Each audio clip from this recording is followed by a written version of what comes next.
A message for my people. Nick Dad, baby. We the new label. Yeah. Come on. Come on, son. Now this the black sheep, sticking it to him. I need a crib Like I'm Gatsby. I Need in it. hand, just understand my Pockets that deep. with nothing to prove. I ain't got nothing to do. When they can't compete and I got nothing to lose. You see, they told me I'm the one that's gonna benefit. Yes, what's good, everybody? Welcome back to Veterans Minimum, the number one sports betting vibe on the internet. I'm your host with the raspy voice today, Nick Dayes, at Nick Dayes 10 as you can find me. My dog Josh in the building. Good feet. I like him. I like him. I honestly picked shoes on Monday, bro, quietly just for Nick. Pause. Yeah. It is what it is. The influence is crazy. If he has it, if he like it's bad. It's like rap battles coming in here. It's like he ain't gonna do me like that this week. I'll tell you that right now. So, so I had a whole outfit. I was like, nah, we ain't gonna do them shoes. He didn't seen them shoes too many times. We gotta keep them up off me. With broke kids, we gotta, you know what I'm saying? Like right now, I ain't got the money for my shoe game like I used to. So, you know, it is what it is. We do the most. I've pulled back on buying sneakers, bro.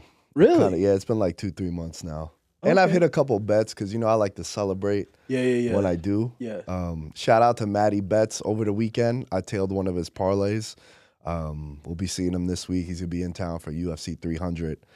And I freaking forgot. I'm so mad. yeah, I wasn't prepared. As you guys can hear, I was pretty much in bed all weekend, bro. Like, just tired, dude. Yeah.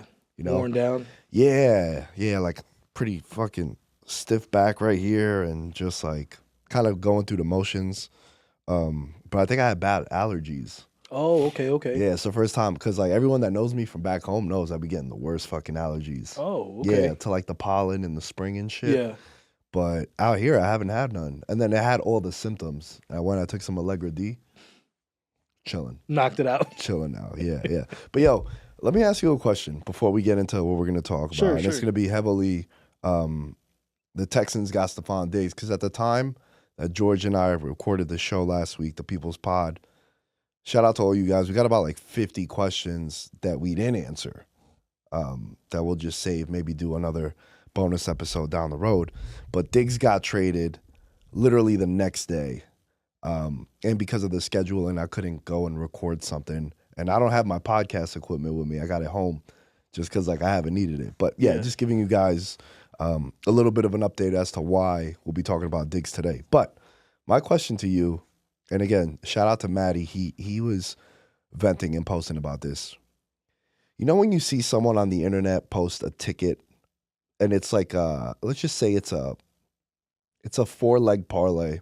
They post a ticket and they need one more leg to go. Yeah. When you see that, I'm asking Josh Williams now, host of the American Fan 365, cheap plug. Appreciate you. When you see that, who are you rooting for? Are you rooting for the better or the sports book? Oh, the better every time.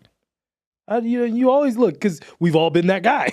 So we've all been with bated breath, like, oh, that's a lock now. I'm good. I made it through the one that I wasn't worried about, and then the one that the last leg bites you. Yeah. But I'm saying, do you feel any sort of envy towards that person for their bet? Oh, of course. Oh, so that's what I mean by rooting. Like, do you want that guy to win his bet? Yeah. I'm not a hater. Yeah. Okay.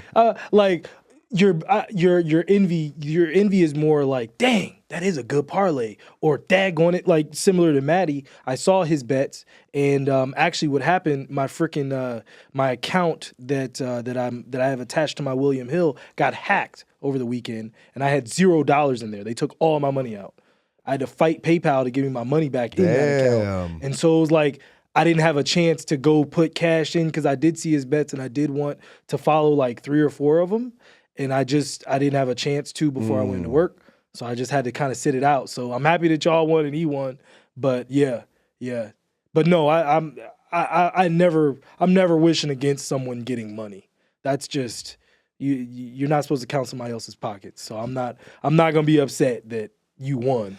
Yeah. No, I feel you, man. I'm always pro better. I want the better to win. The sports books make enough money off everybody. Fuck those guys. Yeah, they're good. They're not going to be in trouble at all. They'll be fine.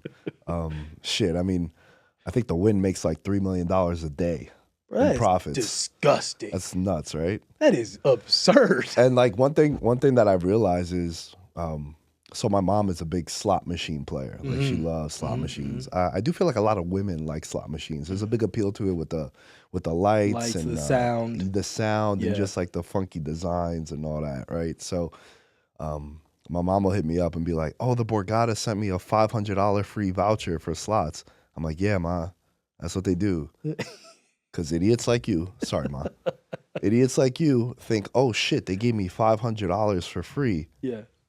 I'll go there and play that." Yeah. But then you don't realize how much money additionally you're going to spend there because the slot machines make so much money for the casino that for them to give Josh and my mom and fucking George a $500, $1,000 free voucher, it's not even a slap on the wrist. That's so crazy. So that's why they give you those vouchers and they allow you to go and gamble. But then what are you going to spend on the shows there, the restaurants, the room? Getting there. So just be careful with those free vouchers, man. They're not idiots, the sports books. Yeah. And the casinos. Vegas, I always tell people a lot too, just living out here, there is no such thing as free. You're always paying for something. There's some way, there's some I gotcha moment somewhere. Oh, I would even argue that I saw it happen with a lot of friends. And hell, it happened with me too. When sports betting went live in New York, and I was in New York, I had a lot of friends that started to dabble in it because it didn't have that negative stigma to it. It was allowed, it's broadcasted. Yeah. You're not really a piece of shit for doing it, right? Like how we always talk about. But what happened was a lot of my friends are really knowledgeable at sports. Like they know sports. I'd even argue they know more about sports than I do. But they're idiots when it comes to sports betting. It's two different lanes. Yep. And the faster you realize that, the more successful you'll get in both. Because looking at sports from a betting angle has helped me become a better sports fan and vice versa. Wow. Because you eliminate biases. We were talking about win totals last week with George briefly touching on them. And I was saying how... Not me saying everybody's going to win 12 games. Yeah. Well, I did that on purpose, that I didn't want you to be on the win totals because Josh on the preview show gave 32 teams 12 wins. And there's 32 teams in the league. I was like, bro, it's not like mathematically possible. Oh, yeah, they're going 12-5. So Everyone's going 12-5. The last 18 teams went 12-5. Yeah, so yeah. Bad guy. You're punished on that one for talking fucking win totals. But when we were talking about it, it's like the sports books eliminate bias. When they hang a 6.5 win total, they're not shitting on your team because they hate your team. They're giving what they think is the right number. So it kind of tampers expectations. And the thing that happens is a lot of my friends, when sports betting got legal, they started betting. And even when it was free money, bro, that's why, to your point, that Vegas and the sports books don't give nothing free. I always look at betting sometimes as a loan. You're going to get a loan. You're going to hit your parlay. But guess what? You're going to pay it back with interest. And what happened was a lot of my friends, that first weekend, week 18 of the 2021 season, I think it was, they hit a lot of bets. Oh, this shit is easy. This shit's a layup. They gave me $300 to play over at Caesars. I didn't even deposit nothing. And they won $2K, $3K. Fast forward 3 months later, yo, I don't do this shit no more, man. It's rigged. It's whack. I lost all my money. And that happens to a lot of people. So even they entice you with free deposit bonuses. Dude, I drove to fucking Arizona to get my match deposit bonus for FanDuel. And that's how I put all my future bets. Remember we were talking about my $25 bet got up to $800 with Burrow like MVP. It was like Burrow, McCaffrey, and TJ Watt for offensive, defensive, and MVP. And I didn't cash out, and you were like, "Yeah, do you regret that?" I was like, "Yeah, bro, I regret it now because he got hurt, but at the time I didn't." So even when you win, you're still gonna lose it. And even if it's free, they're doing that to entice you to bring you back. So this is getting super nerdy into betting, but like if you're a $25, $50, $100 bettor like I am, once you do start winning, don't start putting $400, $500 on those bets you were putting 25 and 50. Yeah. It's going to take you a while to get that kind of discipline because shit, man, it took me a while to do that. and it's like, all right, now I'm up 1,800, 2,800. I would get those thoughts in my mind of, yeah, I'm a fucking bring the house down. Yeah. And then I give it all back. So it's like being calculated and betting the same like unit size, to use the betting term. Sure. Even when you are up, Yeah. don't necessarily change your basically how you move Yeah. just because you're up Unless a you little bit. build your bankroll to a certain position where, like, every football every football season, full transparency, I probably invest, because I like to say I invest about $5,000 into betting accounts. Okay. There's like 7 or 8 scattered throughout. I did Circa Millions last year. And my main goal is to not deposit again. Don't put any money in. Take money out, sure. Don't put any money in. And last football season, didn't put any money in. The football season before that, didn't put any money in. So it's like that initial investment. Now look, this football season, I didn't really profit. Kind of a subpar year from my standards. I hit big on the games I really liked. Like off the top of my head, Niners, Dallas. Yeah, I remember us talking about Niners, that one. Miami and Philly. Loved Philly. Got pummeled on Philly, San Fran. Because I was like, how is Philly an underdog at home, right? So like there's certain spots, Buffalo against Miami. Love that one too. Yeah. So like there's certain spots where I capitalized on. But for the most part, man, I think, and I know we kind of went on a tangent, but I like this, especially when it's sports betting. Nothing is free. They don't give you free shit. I think you pay it back at some point. That's deep. That's very profound, especially from a sports gambling standpoint, because you feel like you're winning, but it's like in the end, what am I really winning? You know what I mean? Like in the long term, in the long run, thinking about myself, I literally just dropped another $30, a little $40, because I only like bet little spots. And so if it's something like tonight, I bet on the national championship game, put a bet in for the Masters. They had some same game parlay that I clicked on William Hill, and I was like, yeah, no, not that one. Take that one out. But it went from like a 5-legger to like 3. I was like, okay, I like that better. But yeah, like even when you win, how much are you really up? Are you taking that money out and you doing something with it? Because a lot of times I don't let stuff ride. Like people always go, oh, let it ride. I don't let it ride.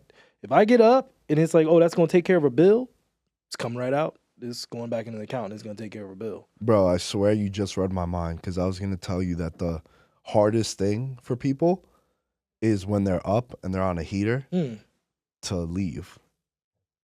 Oh. In any aspect of sports, like sports betting and gambling.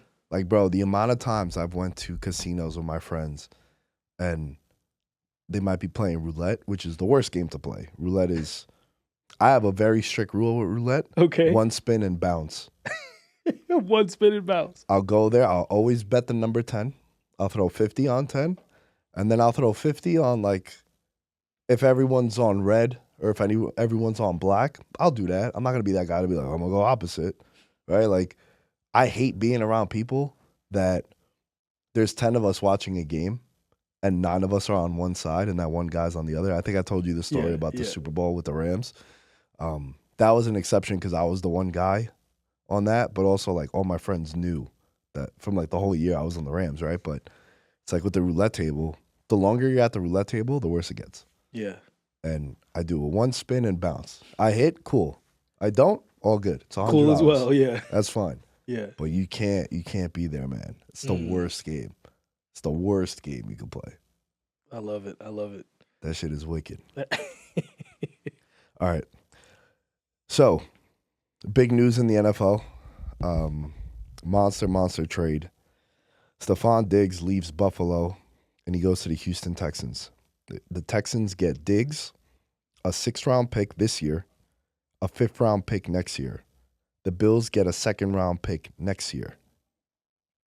The way I interpret that, because there's not an immediate return on Diggs, Buffalo wanted him the hell out.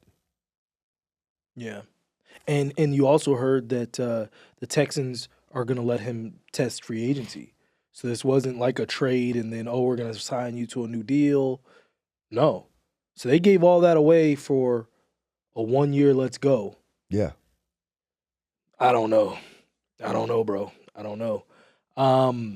For me, I feel like it's and I use this analogy when people are asking me how I felt right after it happened. It feels a lot like 2013 for the Redskins. How after 2012, you get RG3, you traded all these picks for RG3, everybody's riding high. We just won the division.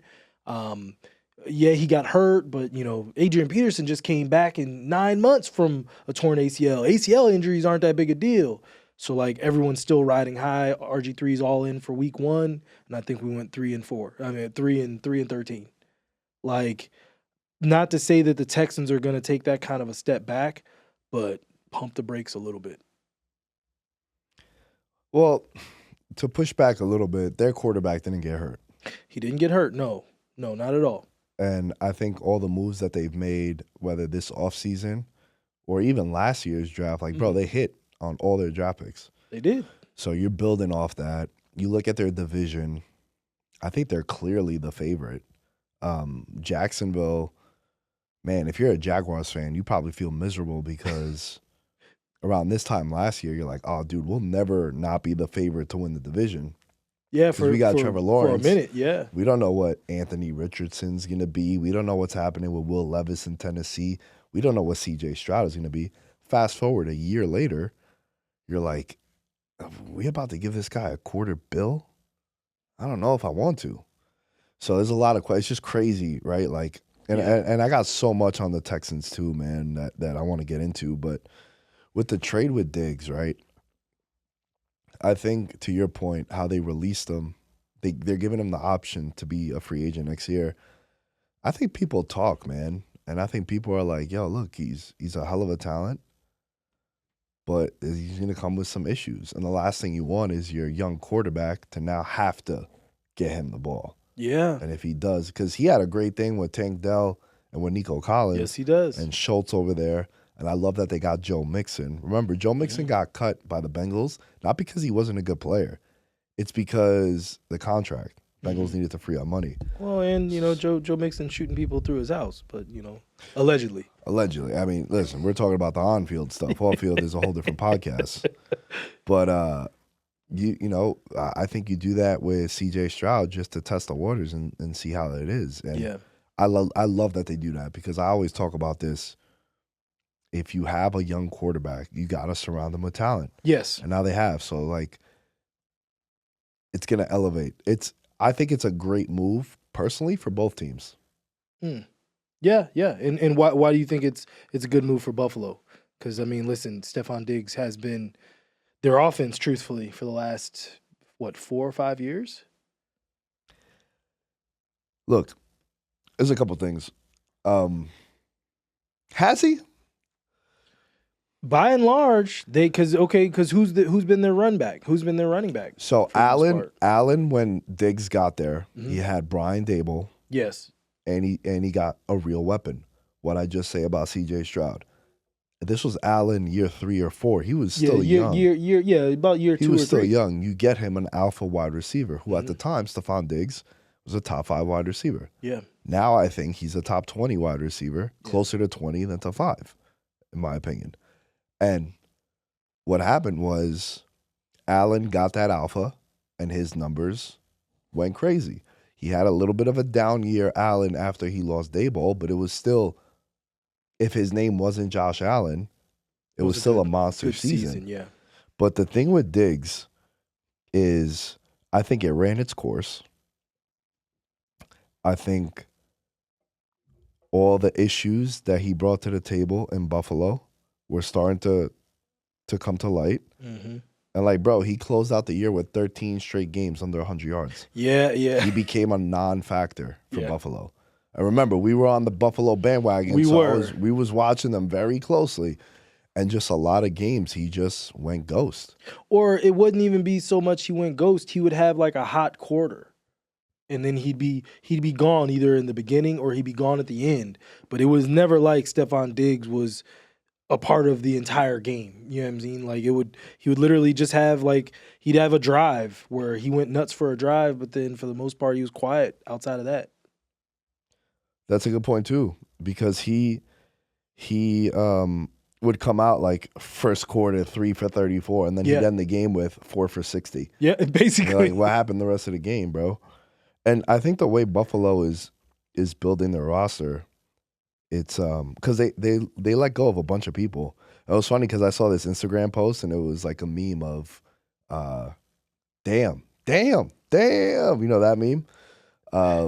And it's like popping up are all the names of the players, and there's like 10 of them. And I was like, bro, there's like 1.5 good player that you're listing that they lost. Yeah. Like they lose the safety, but we've been saying like, yo, they're getting old. Yeah. Poyer. And to pay them, you got to factor in the age, the performance, and the pay. Mm-hmm. That's a lot. And I think the way they're building their team now is they get Curtis Samuel as a free agent. Shout out to the PSAL, Public School Athletic League in New York City. Shakir became like the number 1 receiver for him in the playoffs. Yep. Undersized. But I think they're going to go with the 2 tight ends, Dawson and Kincaid. Just run the 2 tight ends. Allen is the only quarterback in the NFL the last 4 years to account for 40 or more touchdowns. That's it. Not even Mahomes, Burrow, nobody. It's Allen. And I think they're going to become run heavy with James Cook. They should. James Cook going into year 3. I think that's massive. And they bring in Mike Edwards from Kansas City. They still have the promising front. They're going to get some of their linebackers back. And I think this is just, we're tired of dealing with Diggs, man. We're just tired of dealing with him. And the craziest thing, you got to pipe down if you're Diggs too. Because the last image we have of you is dropping that iconic pass against Kansas City. Yep. Like, bro, he robbed us of one of the greatest throws of all time. Yeah, that's unfortunate. That is unfortunate. And it's like, look, man, if you wanna be yapping and wanting the ball, I'm cool with it. But then you gotta deliver. Yeah. You can't just be like, I'm open, I need the rock, and then don't come through. Terrell Owens, Randy Moss, Antonio Brown, like you don't think of big time drops and big time moments. Nah. Now, whether they were covered and the ball didn't come to them, totally different thing. But like outside of, I would say the only time Randy Moss ever missed a catch would probably be that in 07 versus you guys in the Super Bowl on the Hail Mary where it was like, oh God, are they still going to find a way? Yeah. Like that. That's probably the only time in a big moment where Randy Moss didn't come through. So to your point, you can't be a guy that's constantly creating issues, creating strife in the building. We talked about the meme, the sports cycle of a Buffalo fan before. And we're at this point now. Stephon Diggs posts cryptic tweet like now Stephon Diggs is gone, so like that part is now a part, not a part of their story anymore. I'm with you. I think Buffalo can possibly be freed up from it. Yeah, I think they're going to be freed up. I would bet a lot of money that they take a wide receiver in the first round. I'd even be cool for them to trade up to get one of the receivers. And I'm usually Xavier Worthy, maybe. Well, they might not need to trade up to get him. Yeah, he's might like fall. Tail end of the first. Yep. Some are having him as a second round pick, but there's a lot of depth at wide receiver this year. Yeah. And I think they get their hands on one. Hell, maybe, like T. Higgins, Ayuk, those are still options. They haven't signed their either contract extensions or in Higgins' case as a franchise tag, he hasn't signed that. Like I don't think Buffalo goes into the season without adding more to the wide receiver position. And then it brings me to Josh Allen, where I think Josh Allen, bro, like everyone was making fun of another meme that I posted. It's him catching a pass one-handed, and it was like Josh Allen throwing to himself next year. I saw that. That was good. And my immediate thought was, oh, he's so gonna win MVP. And I think you laughed at it too. Yeah. No, it was good. It was good. Because like, dude, it's so much of sports betting is just that. It's public perception. What's the narrative? Mm-hmm. And guess what? We saw this shit 2 years ago. Yep. Tyreek Hill leaves Kansas City. Mahomes is done. It's over. Mad NFL guys are like, now some people going to get exposed. Talking about Mahomes. Some were talking about Tyreek. Some were talking about Kelsey. It's like, oh, he ain't there. Their win total dropped like half a game, which in the win total market, that's massive. Yeah. They became plus money for the division. Mahomes was 10-1 to win MVP. And I coined it the y'all must have forgot. And he won MVP. And I think something very similar can happen with Josh Allen. That's fair. Because he loses his number one wide receiver, and what's everyone saying? He's going to throw it to himself. What's he going to do? It's like, bro, if you really look at it, Diggs was kind of MIA for the last 13 games. And yeah, did Diggs being on the field take attention from other guys? Yeah, absolutely. But I think you saw Kincaid have a really good rookie season for a tight end. Especially the second half. Yeah, especially the second half. And then Dawson Knox not came alive, but I think with Kincaid stepping on the field, they were trying to figure out how to maneuver having both of them out there. And it could be like the old Patriot model when they had Hernandez and Gronk. I swear you be reading my notes. That's really good. That's really good. No, but that's 100% it. You now you can run 2 tight end sets. It becomes your offense becomes less predictable because we don't know which side is the strong side, what side we're running to, where we're running our passes from. It's very dangerous if you have it. And then there was a big shift, obviously, when this happens from an odds perspective for MVP. So Stroud now is third at 10-1. Mahomes is the favorite at plus 650. Josh Allen went from plus 700 to plus 800. And then it's Joe Burrow, followed by Lamar and C.J. Stroud. So those are your 5. It's Mahomes, Allen, C.J. Stroud, Burrow, Lamar. Wow, Lamar is last? I mean, he's 11-1. Just interesting, just coming off of an MVP season. So that's just interesting that other guys would slide above him and he just won it. It's just weird, but well, I mean, I think people are realizing that was the wrong call. Okay, fair enough. He wasn't the MVP last year. Yeah. Yeah. Hey, you know what? I'm not mad at you. I didn't think he was the MVP. And look, I'm not saying it was McCaffrey because everyone knows that I had money on McCaffrey. No, I think the MVP was Dak Prescott. Wow. Week 1 to 18. Yeah. He had a monster season, put up the best numbers, and his team was the 2 seed. Now, what happened in the playoffs, we're talking regular season. Yeah. And with Lamar, like his numbers were kind of mid.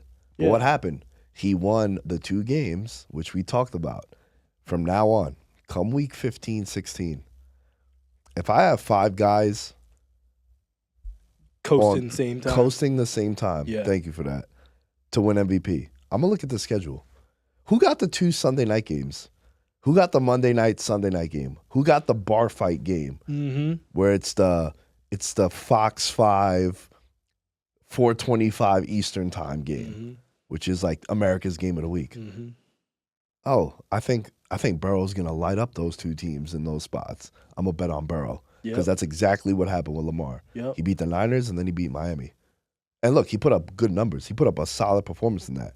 And then immediately after, like the whole conversation changed. And if by off chance it's an MVP candidate versus an MVP candidate, that was the other thing that happened. It was Brock Purdy and McCaffrey versus Lamar. Yep. And then Lamar just went crazy. And they looked bad. And then no MVP going to San Fran. Yeah, Lamar ends up winning the MVP. That's right. So, I mean, it's not that drastic. Like he's in the top 5. I think that's respectable.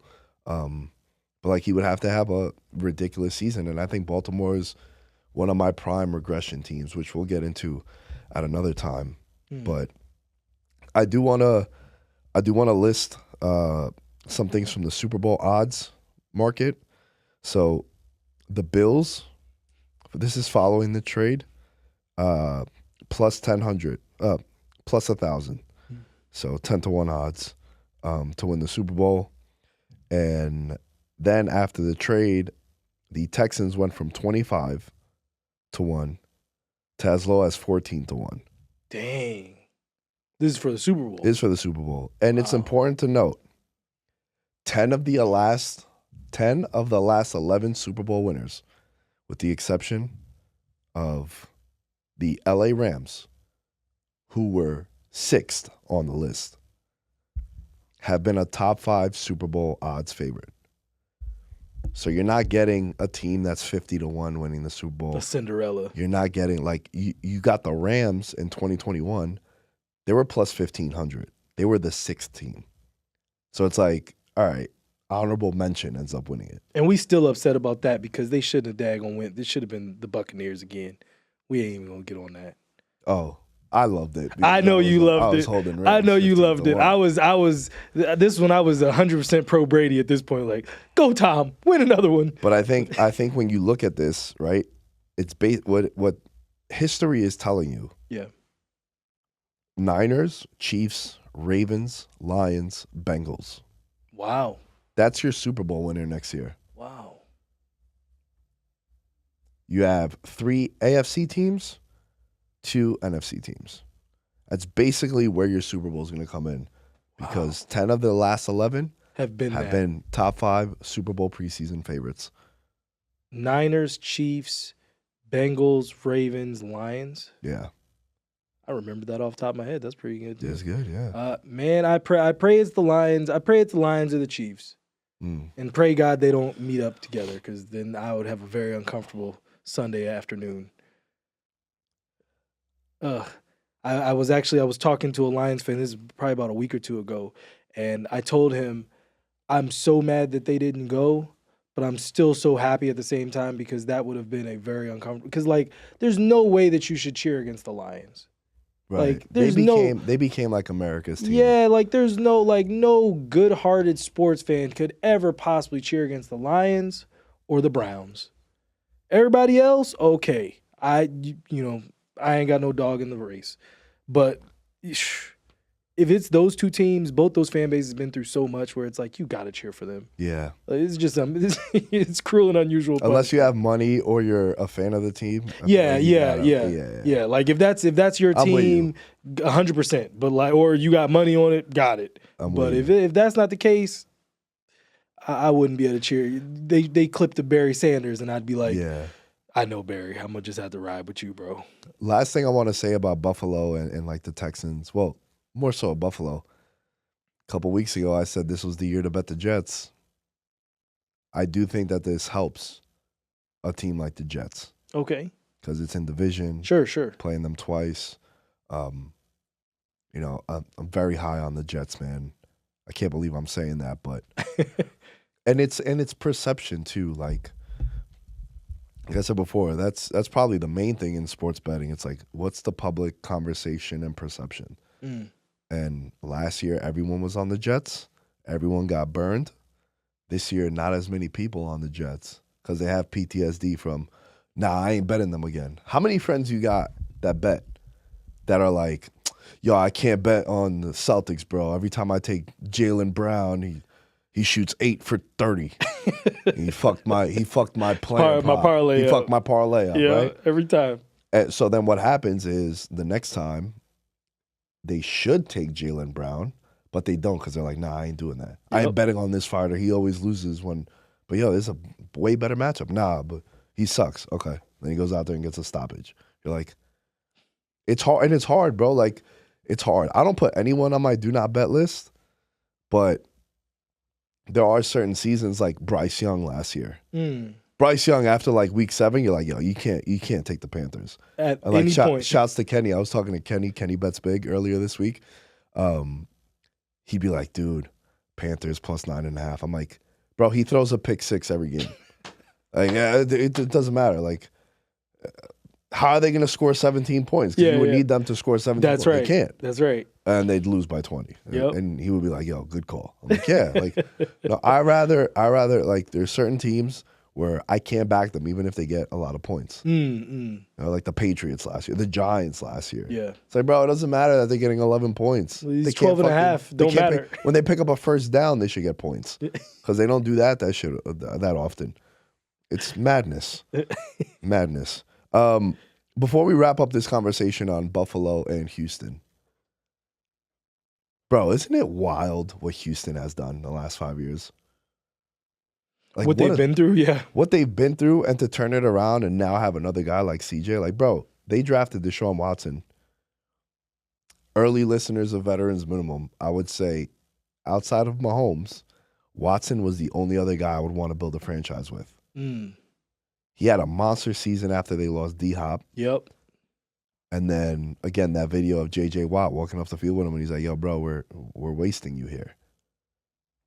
And then all the off-field shit happens with him. They get rid of him. He goes to Cleveland. It's hard enough to find a franchise quarterback. Yeah. And they find another one the next chance they get. Because they were kind of staying up for like Davis Mills. Davis Mills, yeah. And you're like, Brian Hoyer, I think, went back there. It's like, and then to find one again, bro, like, and to turn it around and to hit on the draft picks, and they hit on the coach too, because D'Amico Ryans used to play for them, so he understands the city and the culture and what he's building there. Yo, shout out to the Texans, bro. Yeah. Yeah, I mean, everyone except for their owner McNair. I don't care for him too much. But you're 100% right. You know, that franchise, and, you know, talking about franchise quarterbacks, you know, I'd say outside of the Packers, who just go from glory to glory to glory, apparently, it's so hard to find that franchise guy. Especially, you know, one that Deshaun's still young, so you had one in the making, then he tore down the house on himself. You get rid of him, you go through the wilderness for probably, 2 seasons? It wasn't even that long.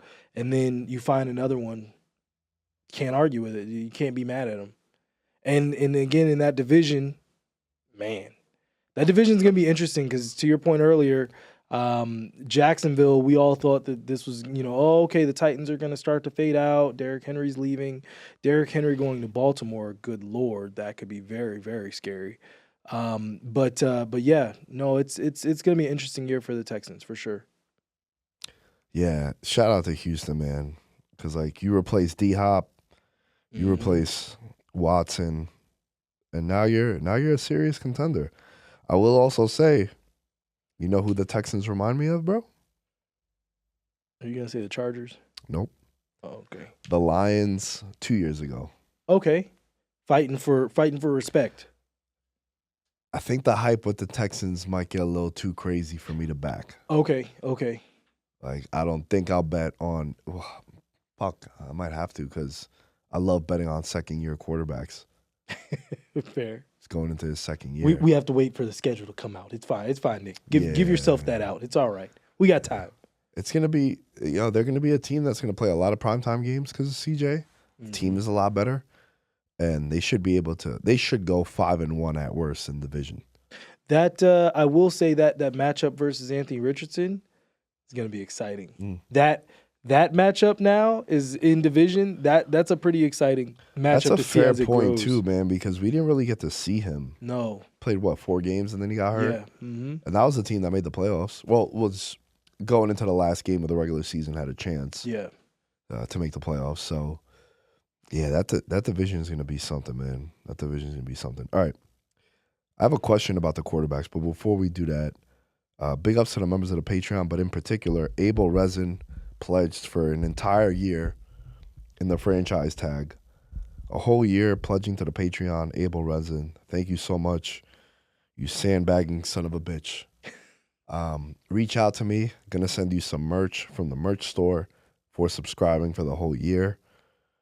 And I don't have the list in front of me of the Patreon members, but patreon.com/veteransminimum for Discord access, betting stuff, giveaways.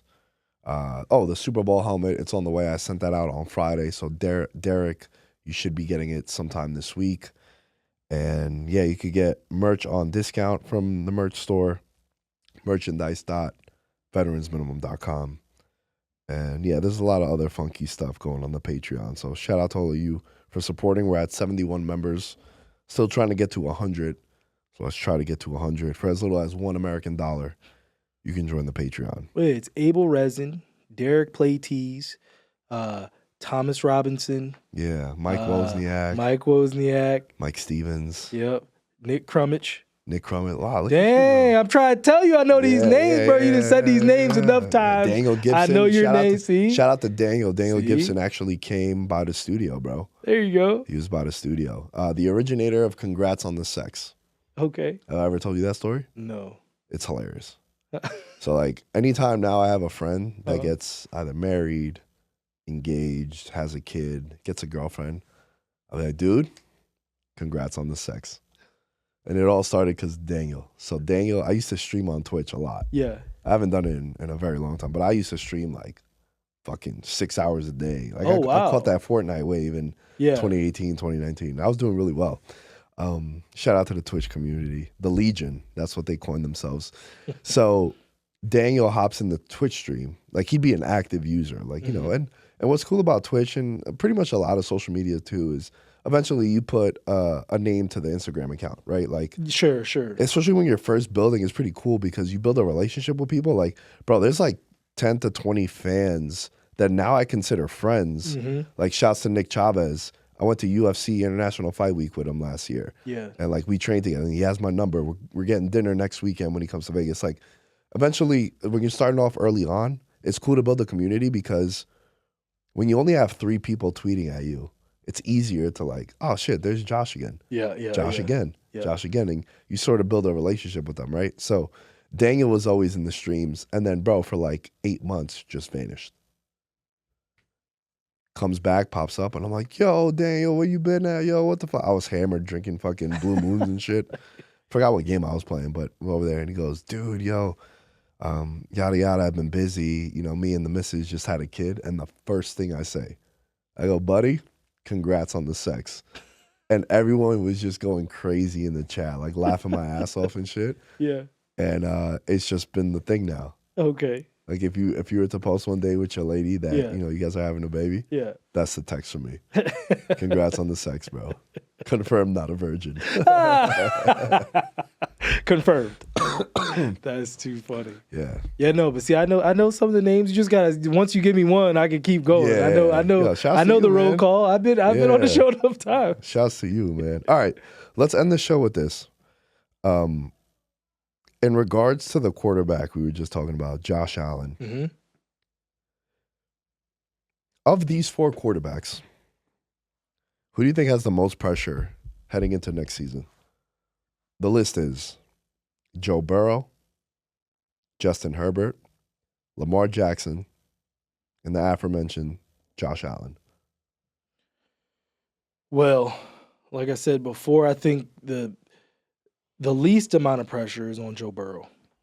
Joe Burrow's been to a Super Bowl. Out of everyone on that list, he's the only one that's been to a Super Bowl. He's the only one that's shown that he can go head up with Mahomes and not be afraid of those moments. Like even when they lose, it's still like, Jesus Christ, the Bengals got a chance. You know what I'm saying? Everybody else can't really say that. Josh Allen can kind of say it. He hasn't shrunk in those moments. His team may have let him down, but it's not like he's shrunk. But Burrow's the only one that's gotten through that wall.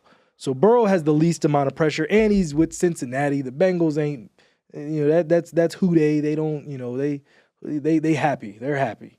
They'll be fine. Can I add to that? Sure. Because for me, it was between him and Lamar. Okay, with the least amount of pressure. With the least amount of pressure. I do think Burrow, if I can nitpick at something, it'd be nice if we could see him play a full season. Okay. That pressure for that. Pressure for that, Okay, right? because he'd be dangerous. The one time we saw you play, you went all the way to the Super Bowl. Yep. And then the other time we saw you play, you got to the AFC title game. So like, but you know, your rookie season, you go down. Every training camp, you started on IR pretty much, or you were Banged limited. up. Yeah, banged up. I do think this past season, there was a lot of pressure for him to sort of speed up the process of going out on the field because he just got $250 million. And it was very apparent that like he was still hurt. Yeah. But dude just got paid. He didn't want to sit out. I'll play Because you know through how it. the media was going to be. Yeah. I'll play through it. So I do think Burrow is the least amount of pressure, and Lamar too. Because like, yo, look, Lamar shit the bed in the playoffs. He played awful. We get that. If your knock on Lamar is that he can't beat Mahomes, it's like, bro, only 2 guys have done that in the playoffs. Brady twice and Burrow. And Burrow. That's it. And to your point about Allen, I wholeheartedly agree with you. He's the only quarterback in the league, with the exception of Mahomes, that I know for a fact is going to show up every week. Like, and sorry, not every week, in a big spot. On the road against Philly, must win. He fucking balled out. They lose by a field goal in overtime. Fine. You're going to lose those games too. But Josh Allen, and Mahomes, and I would say Burrow too. I know for a fact in a big game, big spot, Sunday Night Football, Week 16 on I'm the here. road, they're not going to be the reason why the team loses the game. Yep. And I think that's a testament to how great those guys are.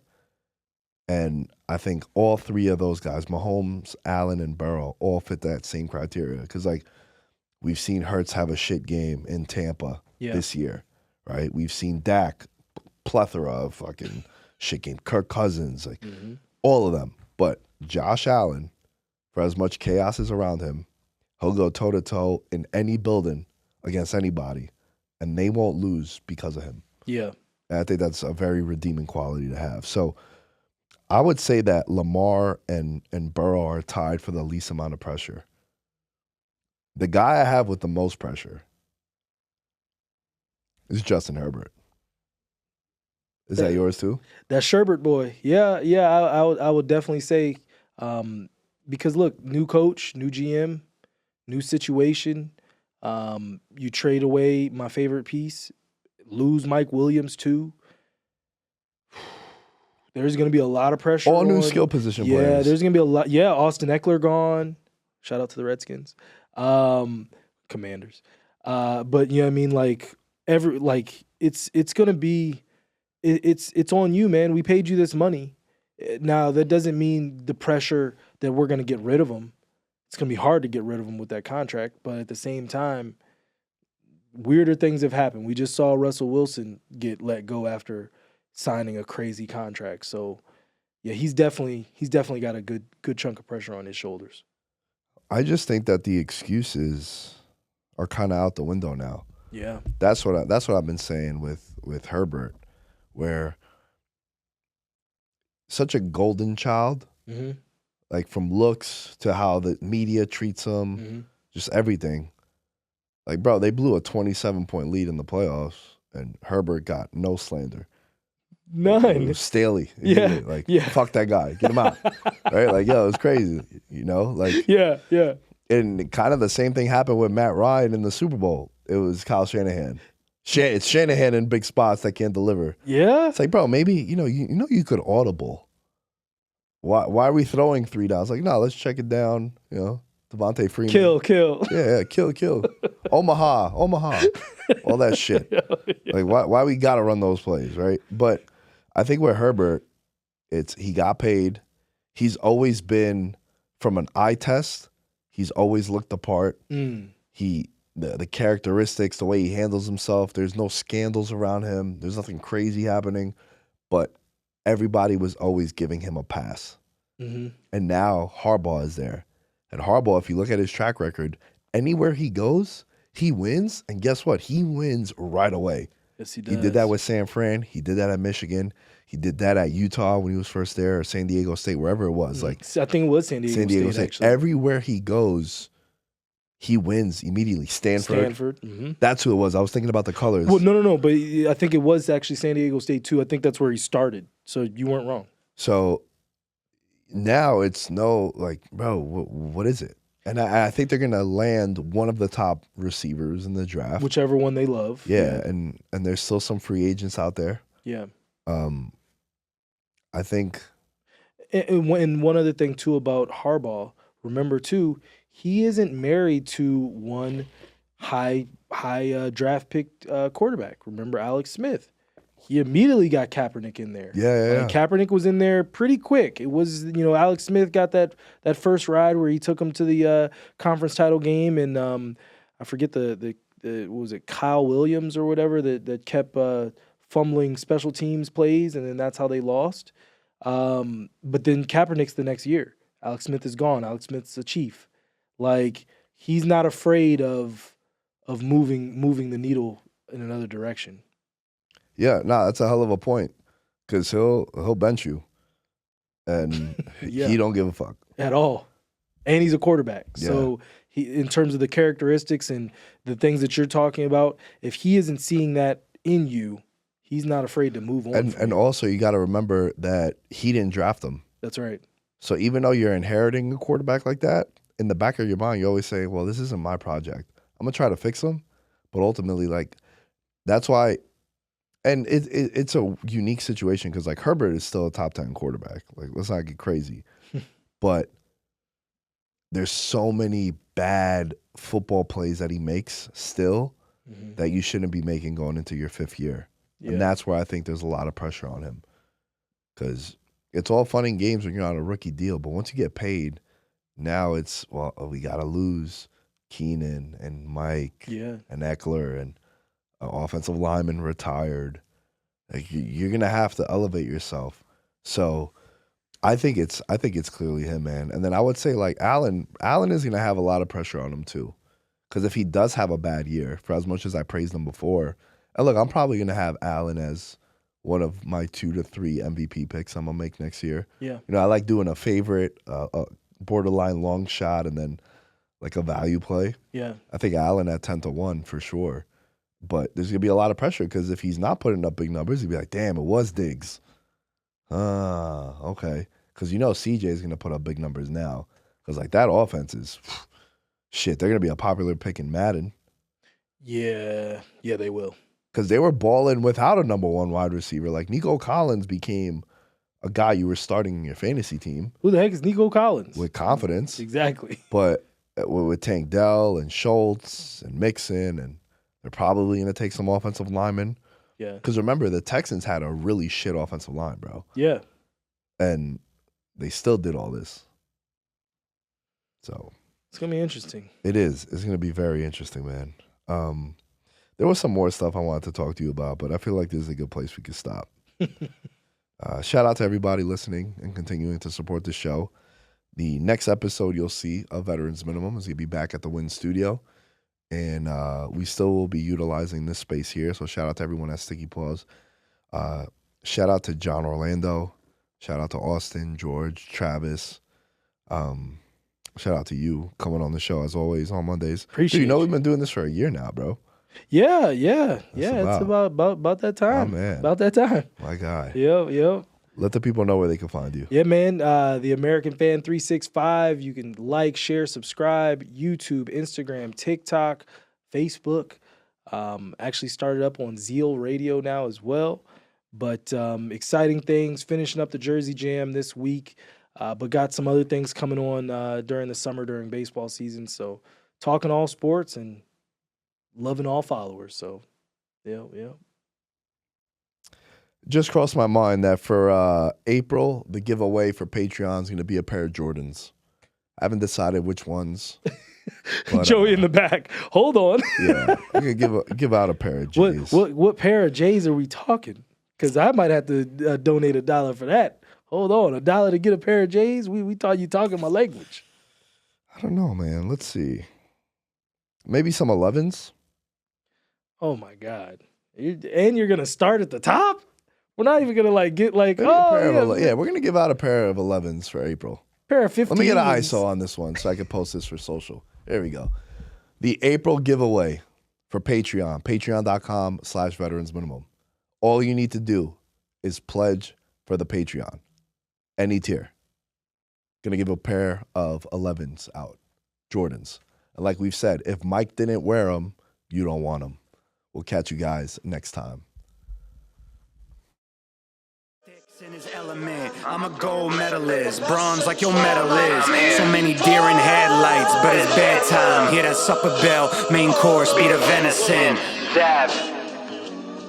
Most dangerous game. Either kill or be killed.